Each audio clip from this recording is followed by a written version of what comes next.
Oh, diba napakaganda? Yung clearance swak na swak mga pare. Clearance sa bell. Kaya napakaganda talaga. Ganda ng clearance.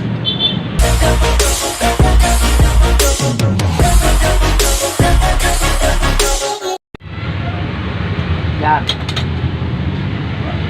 Magandang hapon no mga boss. Eh laging sira ng M3 o kaya NMAX. Ito ano ito ang tenga.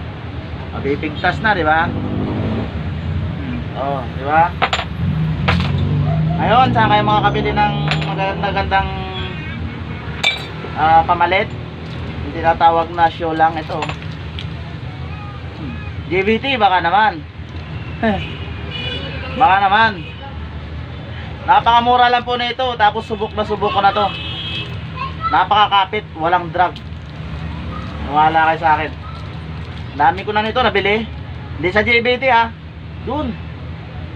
Ewan ko sino yung mga nayupak na yun. Napakaganda po na ito, maniwala kayo sa akin. Subok na matibay. Subok na walang drag. Hindi mo kailan ng groove. Makintab lang yung bell mo.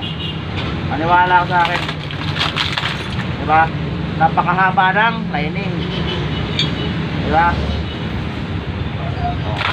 Subukan na po ito. Kaya kung kayo naghahanap, pasok sa NMAX, sa Aerox, sa M3, saka sa Click. Honda Click. Kalukuhan, papasok pa sa Click. Ito, loko-loko. NMAX lang.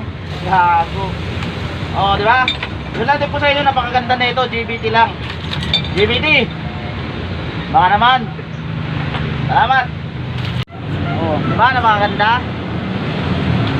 Yung clearance swak na swak mga pare. Clearance sa bell. Kaya napakaganda talaga. Ganda ng clearance. Kaya yung arangkada swabe ang dulo. Yun o, stock lang. Binutas ng mga tulad ko ba? Tulad lang natin.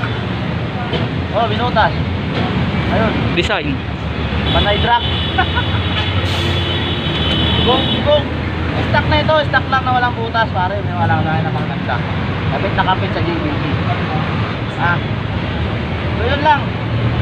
Tandaan nyo ha, pagdating sa lining, JBT lang. Magbigay naman kayo. Okay na.